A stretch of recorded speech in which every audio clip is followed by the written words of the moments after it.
నమస్కారం. తీర్థయాత్ర కార్యక్రమానికి స్వాగతం. నమ్మిన భక్తులకు కొంగు బంగారంగా వెలుగొందుతున్న తల్లి ఎల్లమ్మ. శక్తిమాత అంశగా పూజలందుకుంటూ వరాలిచ్చే తల్లిగా నీరాజనాలను అందుకుంటున్న ఎల్లమ్మ అమ్మవారు కొలువైన దివ్యక్షేత్రం బల్కంపేట. హైదరాబాద్ నగరంలోని అమీర్పేటకు సమీపంలో ఉన్న దేవాలయంలో శ్రీ ఎల్లమ్మ పోచమ్మ అమ్మవార్లు కొలువై ఉన్నారు. నేటి తీర్థయాత్ర కార్యక్రమంలో శ్రీ ఎల్లమ్మ పోచమ్మ అమ్మవారి ఆలయాన్ని సందర్శించి ఆ దేవాలయ విశేషాలను తెలుసుకుందాం. నమ్మిన భక్తులకు కొంగు బంగారంగా వెలుగొందుతున్న తల్లి ఎల్లమ్మ. శక్తిమాత అంశగా పూజలందుకుంటూ వరాలిచ్చే తల్లిగా నీరాజనాలను అందుకుంటున్న ఎల్లమ్మ అమ్మవారు కొలువైన దివ్యక్షేత్రం బల్కంపేట.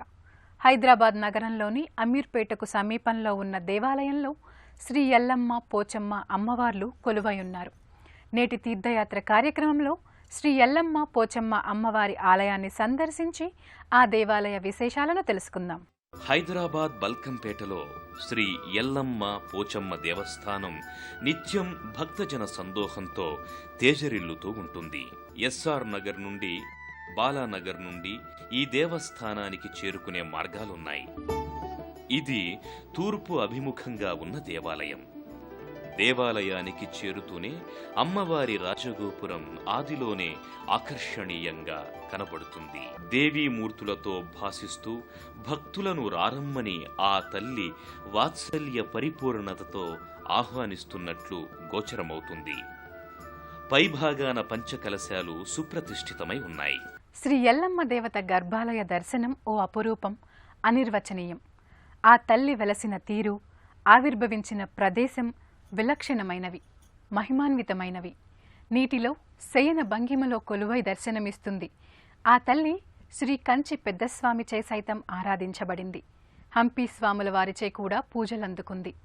ఆ తల్లి దివ్య మంగళ స్వరూపాన్ని మనము దర్శించి పునీతులమవుదాం. గర్భాలయంలో శతకోటి ప్రభవ తేజస్సుతో భక్తుల ఆరాధ్యదేవిగా అందరి కోర్కెలను ఈడేర్చే సర్వాభీష్ట ప్రదాయిని అయి ఎల్లమ్మ తల్లి వెలుగొందుతూ ఉంది. ఈ ఆలయం యొక్క మరో ముఖ్య విశేషం భూమి ఉపరితలానికి సుమారు 10 అడుగుల క్రిందుగా ఎల్లమ్మ స్వయంభూమూర్తిగా వెలసి ఉండడం. ఇక్కడ ఎల్లమ్మ తల్లి శయనమూర్తిగా సాక్షాత్కరించడం ఒక అసాధారణ విశేషం. విశాల నేత్రాలతో, నుదుట కుంకుమతో, ముక్కు పుడకతో, ఆభరణాలు దాల్చి పట్టువసనాలతో దర్శనమిస్తుంది. లోని ఎల్లమ్మ విగ్రహం సర్వాలంకార భూషితమై చేత దండధారిణి అయి సాక్షాత్కరిస్తుంది. తల్లికి భక్తులు నిమ్మకాయలు, గాజులు, పూలమాలలు, రవికె గుడ్డలు కానుకలుగా సమర్పించుకుని కోరిన కోరికలు ఈడేరాలని ప్రార్థించి మొక్కులు చెల్లించుకుంటారు. ఈ దేవాలయం మిక్కిలి ప్రాచీనమైందని, జలోద్భవ స్థానంలో ఉండడం వల్ల ఈ తల్లిని జలదుర్గాదేవి అని పేర్కొనడం జరుగుతుంది. జనని వద్ద నుండి పవిత్ర జలాన్ని తీసుకొని స్నానపానాదులకు వాడడం జరుగుతూ ఉంటుంది.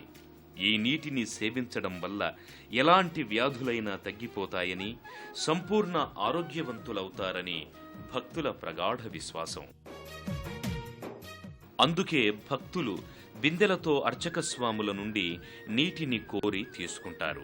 ఆమె పాదపద్మాలను సేవించుకుని సర్వ పాపాలను, దుఃఖాలను పటాపంచలు చేసుకు. ఆలయంలో జానపద సరళిలోనే కాక వైదిక ధర్మశాస్త్ర ప్రకారంగా కూడా హోమక్రతువులు చేస్తారు.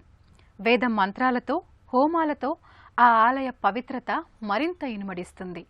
ఆలయంలో నిత్యం హోమం జరుగుతుంది. వైదిక శాస్త్రానుసారం అర్చన, హోమ, పూజాదికాలు పోచమ్మకు జరుగుతాయి. ఉదయమే వేద పఠనం, అనంతరం విశ్వకళ్యాణ ప్రాప్తికై నవగ్రహాలకి, పంచదేవతలకి మూలమంత్ర హవన కర్మ నిర్వర్తిస్తారు. ఇష్టప్రాప్తికై సంకల్పం చెప్పి హోమం చేస్తారు. ఈ హోమ కార్యం వల్ల సత్వగుణాభివృద్ధి కావాలని కాంక్షింపబడుతుంది. అందుకే ఈ ఆలయంలో నిత్య హోమానికి ఒక విశిష్టత ఉంది. ధ్వజస్తంభం వద్ద నుండి భక్తులు ప్రాకార మండపం మీదుగా గర్భాలయ సందర్శనకు వెడతారు. భక్తజన సందోహం అమ్మ దర్శనానికై బారులు తీరి వెడుతూ ఉంటారు. ప్రధానాలయానికి చుట్టూ ప్రాకార మంటపం దేదీప్యమానమై వెలుగొందుతూ ఉంటుంది. లతలతో, రంగురంగుల స్తంభాలతో మూడు వైపులా ఉండే ఆ మంటప కోడలపై దేవీ దేవతల తైలవర్ణ చిత్రాలు చూసి తీరవలసిందే తప్ప వర్ణించడానికి సాధ్యం కాదు. ఆలయ ప్రాంగణంలోని ప్రాకార మండపాల్లో గోడలపై దేవతామూర్తుల చిత్రాలు నేత్రపర్వంగా ఉంటాయి. ఒక చక్కని ఆధ్యాత్మిక వాతావరణాన్ని వెలుగొందింపచేస్తుంటాయి. ప్రాకార మంటప స్తంభాలు లతలతో తీర్చిదిద్దబడి శోభ కలిగిస్తూ ఉంటాయి. ప్రాకార మండపంలోని చిత్రపటాల్లో అమ్మ వివిధ స్వరూపమూర్తులను దర్శించుకోవచ్చు. అదేవిధంగా రేణుకా ఎల్లమ్మ చిత్రపటం విశేషించి ఆకట్టుకునేదిగా ఉంటుంది. భూగర్భాలయంలో అమ్మవారిని దర్శించుకున్న భక్తులు ఎంతో ఆనందంతో బయటకు వస్తారు.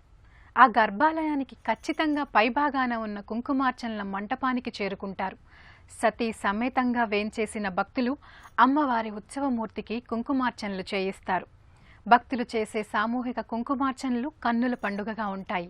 భూమి ఉపరితలానికి దిగువన ఉన్న గర్భాలయానికి మెట్లదారి మీదుగా ఒకవైపు నుండి వెళ్లి దర్శించుకుని మరో మెట్ల మార్గం గుండా పైకొస్తారు. అలా వచ్చిన తరువాత అఖండ దీపాన్ని, కుంకుమార్చనల మందిరాన్ని దర్శించుకుంటారు. కుంకుమార్చనల మందిరంలో అమ్మవారికి విశేష పూజాధికాలు జరుగుతాయి. అమ్మ పాదుకలను కుంకుమతో పూజిస్తారు. అర్చక స్వామి ఆశీర్వాదాలతో కుంకుమ కరండాన్ని భక్తులు గోత్రనామాలు, పెద్దల పేర్లు చెప్పి తలచుకొని స్పృశించగా నిమ్మకాయల దండ వంటి వాటిని సమర్పించుకొని ఎల్లమ్మకు భక్తులు మొక్కుబడులను నివేదించడం జరుగుతుంది. శ్రీ ఎల్లమ్మ పోచమ్మ దేవస్థానంలో అఖండ దీపం ఒక విశేషం. జానపదులు అమ్మవారికి బోనాలను సమర్పించుకోవటం, మొక్కుబడులను చెల్లించుకోవటం ఇక్కడ ఓ ఆనవాయితీ. ఆంధ్ర, మహారాష్ట్ర, కర్ణాటక ప్రాంతాల నుండి భక్తులు ఈ ఆలయానికి విశేషంగా విచ్చేస్తూ ఉంటారు. ఆ కోలాహల సన్నివేశాన్ని మనము చూద్దాం. వేపమండలతో, గండదీపంతో, బోనాలతో భక్తులు ఆలయానికి తరలివస్తారు. ఉత్సవ విగ్రహం అఖండ దీప మందిరంలో దర్శనమిస్తుంది. అఖండ దీపం వేదికపై నాగ, గజ, సింహ ఆకారాలు దీపపు సెమ్మె రూపుతో పాటు కనబడతాయి. ద్వారం పైభాగాన ఓంకారం తీర్చిదిద్దబడి ఉంది. ప్రవేశద్వారం వద్ద నుండే నెత్తిన బోనాల కుండలతో, ఘటాలతో, భక్తి పారవస్యంతో ఊగుతూ తరలివచ్చే భక్తజనం పర్వదినాల్లో ప్రత్యేకించి కనబడతారు. దేవికి ఇష్టమైన వసంత నవరాత్రులు, శరన్నవరాత్రుల్లో భక్తులు వేలాదిగా తరలివచ్చి అమ్మను కొలుచుకుంటారు. వేపమండలతో గణాచారులను, భవిష్యం పలికే సోది వనితలను తమతో పాటు భక్తులు తోడ్కొని వస్తారు. గుడిలో శుచి పరిశుభ్రతను పాటిస్తున్నందువల్ల భక్తులు తాము నివసించేందుకు ఆలయానికి కొంత దూరంలో ఉన్న విడది ప్రదేశాలకు తరలి వెళ్లి తమ భోజనాది కార్యక్రమాలను అక్కడ నిర్వర్తిస్తారు. బల్కంపేట ఎల్లమ్మ 300 ఏళ్లుగా నెలకొని ఉన్న గ్రామదేవత అని, ఆమె వద్ద ధారాళంగా లభించే నీరు సర్వదోషాలను పోగొడుతుందని భక్తులు విశ్వసిస్తారు. ఆది మంగళవారాల్లో ఆలయానికి భక్తుల తాకిడి ఎక్కువగా ఉంటుంది. బల్కంపేట ఎల్లమ్మ మందిరానికి కుడివైపున పోచమ్మ మందిరం, నాగదేవత మందిరం ఉన్నాయి. ఎల్లమ్మ తల్లికి శతాబ్దాల చరిత్ర ఉన్నట్టే ఎంతో మహిమాన్విత చరిత్రతో వెలుగొందుతున్న ఈ దేవీ దేవతలను కూడా ఎంతో భక్తిగా భక్తులు సందర్శిస్తారు. మనము సందర్శించుకుని తరిద్దాం. బల్కంపేట ఎల్లమ్మ మందిరానికి కుడివైపున పోచమ్మ మందిరం, నాగదేవతా మందిరం ఉన్నాయి. ఎల్లమ్మ తల్లికి శతాబ్దాల చరిత్ర ఉన్నట్లే ఎంతో మహిమాన్విత చరిత్రతో వెలుగొందుతోన్న ఈ దేవతలను కూడా ఎంతో భక్తిగా భక్తులు సందర్శిస్తారు.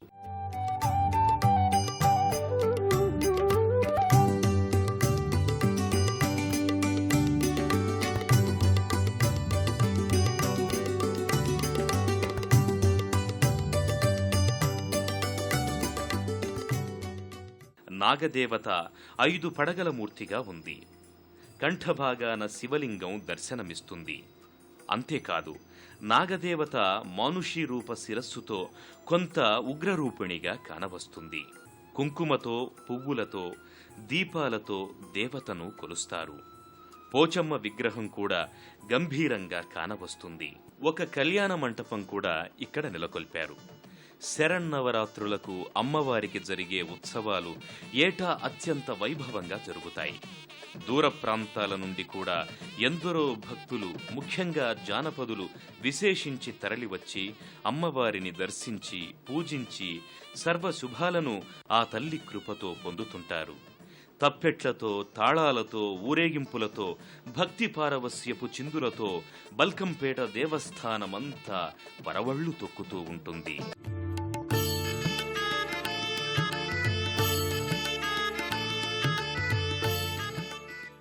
ఎల్లమ్మ ఆ రేణుకామాత అపరమూర్తిగా తేజరిల్లుతూ ఉంది. మహావిద్యాం మహామాయా మహాశక్తి మహాప్రదాం భక్తానాం ఇష్టదాత్రించ రేణుకాంబాం అహం భజే.